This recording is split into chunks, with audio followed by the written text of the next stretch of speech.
Umuyobozi w'umuryango Transparency International urwanya ruswa n'akarengane ishami ry'u Rwanda Ingabire Immaculee yavuze ko niba u Rwanda ruza mu myanya ya 37 ku isi, wa kabiri muri Afrika n'uwa mbere mu karere ka Afrika y'Iburasirazuba mu kubahiriza amategeko y'umugabane wagowe. Immaculee yabitangarije mu busesenguzi kuri raporo ngarukamwaka yitwa The World Justice Project Rule of Law Index 2020 iherutse gusohoka, bwatambutse ku rubuga rwa Rio Talk Channel ku wa 26 Mata 2021. Yavuze ko bihabanye n'ibiri muri iyi raporo, ati mu Rwanda nta mategeko yubahirizwa, ati amategeko turayafite pe na meza cyane, ariko kubibahiriza ati ngiye ntabwo mbibona nkuko abakoze iyo raporo babibonye. Yakomeje agira ati ntabwo raporo yabo nyifiteho ikindi kibazo ngo wenda yabibogamye, nta marangamutima arimo rwose, atariko ni witonda neza ukayisoma urabibona ko nta marangamutima arimo. Ingabire Immaculee yavuze ko niba koko muri iki gihugu hubahirizwa amategeko nkuko iyi raporo bivuga, ati umugabane wa Afrika waba warashize. Yagize ati ariko iyo ndebye hano mu gihugu ukuntu twubahiriza amategeko no mu nzego zaba iza leta zaba n'inzego z'ubutabera, twice amategeko cyane, ati twice amategeko cyane. Niba rero turaba kabiri muri Afrika tukaba abambere mu karere ka Afrika y'Iburasirazuba, abandi barashize, ati ngewe ntabwo nemera ko twubahiriza amategeko, ati kuko n'amabwiriza anoroshye, atubuse ko abantu bananiwe kwambara agapfukamunwa nkuko amabwiriza abitubwira kandi ari bo birinda. Akomeza agira ati ibyo byose ni ibimenyetso biba bikwereka ko natwe ntabwo turi shyashya, ntabwo rwose rero twakwishima abanyarwanda niba nabona iyi raporo ntibishime cyane ngo bubahiriza amategeko, ahubwo barire, ati mu by'ukuri Afurika kuko yaragoye cyane. Iyi raporo ikabikorwa hashingiwe ku bipimo cyangwa se criteria zigera ku 8 birimo uburyo inzego z'ubuyobozi zishyiraho urwego rwo ruswa iriho, kudaheza kwa leta, uburenganzira bw'ibanze, umutekano n'ituze, ibibahizwa ry'amabwiriza, ubutabera ku baturage ndetse n'ubutabera ku bakurikiranyweho ibyaha. Nibyo rero raporo nizo ngingo ngari iyi raporo ikomeza kugenda ishingiraho. Hanyuma rero mu minsi mike ishize nibwo u Rwanda rwaje ku mwanya wa mbere mu kubahiriza amategeko, Uganda iba iyanyuma muri aka karere ka Afrika y'Iburasirazuba. U Rwanda rwaje ku mwanya wa mbere muri Afrika y'Iburasirazuba ndetse n'uwa kabiri muri Afrika mu gutanga ubutabera ndetse no gushyira mu bikorwa ibahiriza ry'amategeko nkuko bigaragara muri raporo iheruka kujya ahagaragara. Nibikubiye muri raporo yitwa The World Justice Project Rule of Law Index yerekana uko ibihugu byahize ibindi mu kubahiriza amategeko mu mwaka ushize wa 2020.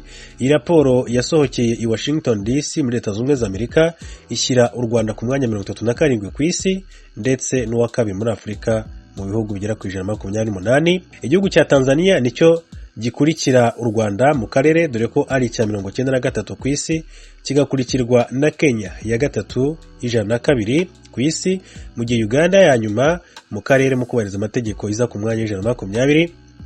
U Rwanda rwabaye urwa kabiri muri Afrika nyuma ya Namibia iri ku mwanya 35, ibirwa bya Maurice byaje ku mwanya 38, Botswana wa 43 na Afrika y'Epfo iri ku mwanya 45. U Rwanda rwazamutseho imyangera kuri 3 kuko ku rutonde nkuru mu mwaka wa 2019 rwari rwaje ku mwanya wa 40 mu bihugu 126 byari byarabushyizweho. Raporo ngarukamwaka ya World Justice Project Rule of Law Index ikaba ikora urutonde hagendewe ku bintu 8 by'ingenzi birimo uburyo inzego z'ubuyobozi zishyirwaho, kuba hatarangwa ruswa, guverinoma idaheza, uburenganzira bw'ibanze nk'uko twabibonye, umutekano n'ituze, ishyirwa mu ngiro ry'amabwiriza, ubutabera ku baturage ndetse n'ubutabera ku banyabyaha. Urutonde rwa 2020 rwakozwe hifashishijwe inyigo ku miryango igera ku 130 n'abanyamategeko bagera ku 400 mu hirya no hino ku isi. Ibihugu 10 biyoboye isi mu kubahiriza amategeko birimo Denmark, Norvège, Finland, Suède, Ubuholandi, Ubudage, Nouvelle-Zélande, Autriche, Canada ndetse n'igihugu cya Estonie. Akaba rero ari bihugu bya mbere mu kubahiriza amategeko kuri isi ya arurema. Ngibyo rero nibikomeza kugenda bigarukaho, akaba ari ibyagarutswe na Madame Ingabire Immaculee mu by'ukuri avuga ati Afrika yaba yaragowe cyane nk'uko yabigarutseho akaba ari Ingabire Marie Immaculee. Mu yandi makuru, komiseri mukuru w'urwego rushinzwe imfungwa n'abagororwa muri Zambia Dr Chisela Chileshe uri mu ruzinduko rw'akazi mu Rwanda n'itsinda ryamuherekeje basubiye urwibutso rwa Jenoside rwa Kigali ku Gisozi basobanurirwa amateka ya Jenoside yakorewe Abatutsi. Ku mugoroba wo kuwa mbere tariki 26 Mata 2021 nibwo Dr Chisela Chileshe n'itsinda bazanye basubiye urwibutso rwa Jenoside rwa Kigali baherekejwe na komiseri mukuru w'urwego rushinzwe imfungwa n'abagororwa mu Rwanda RCSCG Marizamunda Juvenal. Nyuma yo gutambagizwa muri urwibutso bagasobanurirwa ibice birugize n'amateka yabyo, by'umwihariko ko Abatutsi bagiye bicwa muri Jenoside, bunama inzirakarengane zihashyinguye ndetse bashyira indabo kumva. Komiseri mukuru wa ZCS akaba muri Zambia witwa Dr Chisela Chileshe yavuze ko bitumvikana uburyo Abatutsi barenga miliyoni bishwe mu gihe cy'iminsi 100 bakicwa n'abanyarwanda bagenzi babo. Kuri ngo ibyabaye mu Rwanda ni amahano isi yose ndetse n'abanyarwanda aho bari hose bakwiye kujya bahora baharanira ko bitazongera kubaho ukundi. Yagize ati ubutumwa natanga nuko urwango ntacyo rumaze, amacakubiri ntacyo amaze, ivangura iryo ari ryose naryo ntacyo rimaze. Dr Chisela yaburiye abagihakana bakanapfobya Jenoside yakorewe Abatutsi, by'umwihariko abayigizemo uruhare bakaba barahungiye mu mahanga, ko bakwiye rero kugaruka mu Rwanda bakibonera ukuri kw'ibyo basize bakoze. Ati ntabwo bakwiye guhakana cyangwa gupfobya Jenoside yakorewe Abatutsi, ati byabaye mu Rwanda ni amahano, ababigizemo uruhare bakica abavandimwe babo n'inshuti zabo bakaba barahunze, bakwiye kugaruka hano bakirebera ibyo basize bakoze. Yakomeje agira ati uyu munsi u Rwanda ni igihugu cyuje amahoro n'umutekano kandi kigendera ku mategeko, ati baramutse baje bashobora gusaba imbabazi kandi abizi ko bazihabwa, ati cyangwa bakanahabwa ubutabera. Ibyo guhakana Jenoside yakorewe Abatutsi byo ngewe ntabwo nemeranya n'ababikora nyuma y'amateka mabi maze kubona ahangaha. Yakomeje avuga ko by'umwihariko abafunzwe bazira uruhare muri Jenoside yakorewe Abatutsi bakeneye kugororwa, by'umwihariko kugira ngo ubwo bazaba barangije igifungo bazabashe gusubira mu muryango barabaye abantu bazima. Ari nayo mpamvu rero hakenewe ubufatanye hagati ya RCS ndetse na ZCS mu gusangizanya ubumenyi bwo gukora ibikenewe. Dr Chisela yashimye ubuyobozi bw'u Rwanda buyobowe na Perezida Paul Kagame uko bwongeye kunga Abanyarwanda no kongera kubaka igihugu cyari cyarashegeshwe muri Jenoside nyuma ya Jenoside yakorewe Abatutsi. Komiseri mukuru wa ZCS Dr Chisela Chileshe n'itsinda bazanye uruzinduko rw'iminsi igera kuri 7 mu Rwanda, aho bari mu bikorwa byo gusangizanya ubumenyi n'ubushobozi hagati y'urwego rwo muri Zambia ndetse na RCS yo mu gihugu cy'u Rwanda. Mu Rwanda Perezida Paul Kagame yambitse amapete abasirikare barenga 700 barangije amashuri makuru. Ibirori vyabereye mu kigo ca gisirikare Kigako mu karere ka Bugesera. Mugenzi wacu Asumta Kaboyi yaduteguriye inkuru y'idonido. Abanyeshuri bose barangije muri iryo shuri ry'Igako ni 721, barimo abakobwa 74 n'abahungu 647. Ni amasomo yaramaze igihe kiri hagati y'umwaka umwe kugeza ku myaka 4 bitewe n'ibyo umunyeshuri yakurikiye. Mu banyeshuri bose bambitswe ipeti rya suriyetona harimo abagera kuri 209 bize amasomo ya gisirikare babifatanije n'andi masomo ya kaminuza. Icyiciro cya kabiri kirimo abanyeshuri 506 bize umwaka umwe amasomo ya gisirikare gusa. Aha hakabonekamo abari basanzwe ari abasirikare bato ndetse n'abari abasivile barangije icyiciro cya kabiri cya kaminuza bongererwaho amasomo ya gisirikare. Icyiciro cya nyuma ni cy'abanyeshuri 6 bakurikiranye amasomo yabo bari mu bihugu byo hanze Ububiligi, Kenya na Sri Lanka. Mu muhango wo kwambika abo basirikare ipeti rya suriyetona mu ngabo z'u Rwanda, Perezida Kagame akaba n'umugaba mukuru w'ikirenga w'ingabo z'u Rwanda yavuze ko kuba u Rwanda rukomeje kubaka ubushobozi bw'ingabo zarwo biri mu nyungu z'abaturage. Ubushobozi rero twubaka muri mwe bufite izindi mpamvu nyinshi nakongeraho. Twubaka imbaraga n'ubushobozi kandi ntawe bikwiye gutera ubwoba cyangwa guhungabanya umutekano we, ndavuga ahandi, ahubwo uhereye no ku baturanyi kajya n'ahandi.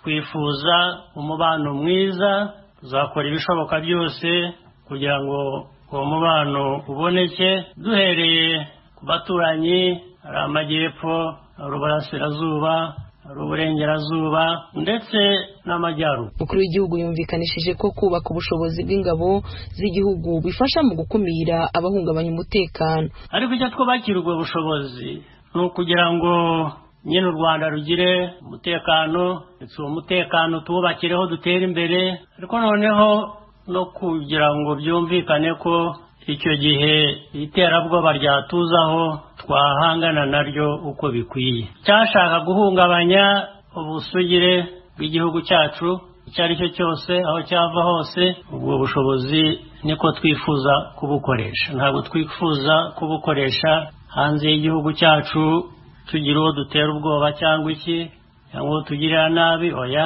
ahubwo ni ukwirinda icyaduhungabanya. Uwashaka guhungabanya umutekano wacu, ubusugire bw'igihugu cyacu, byamuhenda, byamusaba ikiguzi atari yatekereje. Abanyeshuri bashoje amasomo yabo bamwe bari bamaze imyaka igera kuri 4, ibyishimo byari byabarenze. Gishimye cyane kubera ko mbashije gutangira bimwe mu byo nariyemeje, guhereza ubuzima bwanjye n'imbaraga zanjye ngakorera igihugu cyanjye. Ni inzozi nagize kera nkiri mutoya, najyaga mbona igisirikare ari cyiza, nkabona igisirikare nkabikunda, ariko nyuma nza kubona ibanga ry'uko icyo wakora cyose udakorera igihugu cyawe, cyangwa se impano waha igihugu cyawe no gutanga ubuzima bwawe kugira ngo ukorere igihugu cyawe. Bityo mfata umwanzuro, ndaza ndabikora. Bimwe abakobwa bumvaga ko bidashoboka, ariko mbona ko byitwa impossible byabaye possible. Nubwo ari mu gihe cya COVID-19, uyu muhango witabiriwe n'abatari bake, barimo abayobozi bakuru b'igihugu batandukanye ndetse n'ababyeyi b'abasirikare bashoje amasomo. Abandi banyarwanda bakurikiranye uyu muhango kuri radio na televiziyo by'igihugu. Ababyeyi babashije guherekeza abana babo bagaragaje ibyishimo. Ndanezerewe cyane kuba ageze ahangaha, kubona nanjye ndaba afite umwana uri mu ngabo z'igihugu, kuko inkotanyi hari aho zantabaye mu bikomeye. Uyu munsi rero ndanezerewe kuba nanjye mfite umwana uri mu ngabo z'igihugu.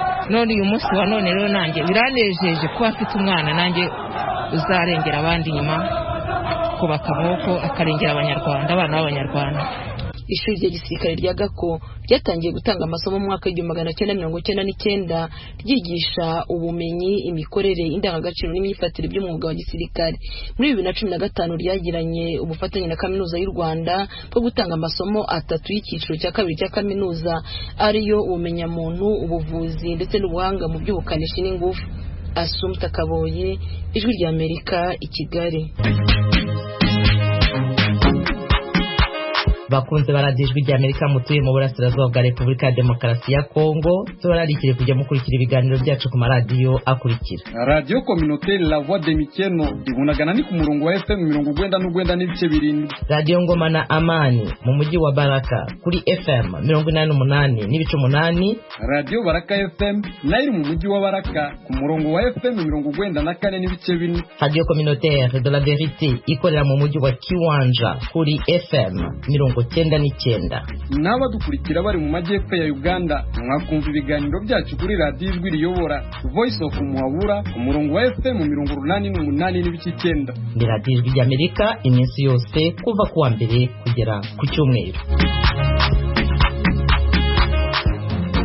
Tuve mu Rwanda tuze mu Burundi, aho abanyororo bari basanzwe baba mu mabohero atandukanye mu ntara z'igihugu bapfunguwe ku mbabazi z'umukuru w'igihugu.